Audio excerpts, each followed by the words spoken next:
সারা বিশ্বে ফিলিস্তিনের পক্ষ নিয়ে কর্মবিরোধী স্ট্রাগল চলতেছে।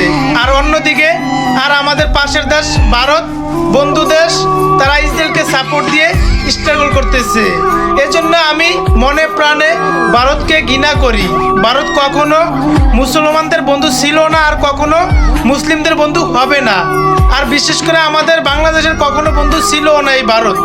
যারা আমাদের বাংলাদেশ থেকে এই ভারত ভারত করিস, তাদেরকে আমি বলতেছি, মোদিকে আব্বা টাকা বন্ধ কর, না হলে তোরা হাসর মাঠে জায়গা পাবি না।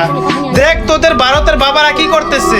পুরা দুনিয়া যখন ইসরায়েলের বিরুদ্ধে হইয়া স্ট্রাগল করতেছে, ঠিক তখনই ভারতের যারা সন্তানেরা কিভাবে ইসলামের বিরোধিতা হয়ে ইসরায়েলের সাপোর্ট করতেছে।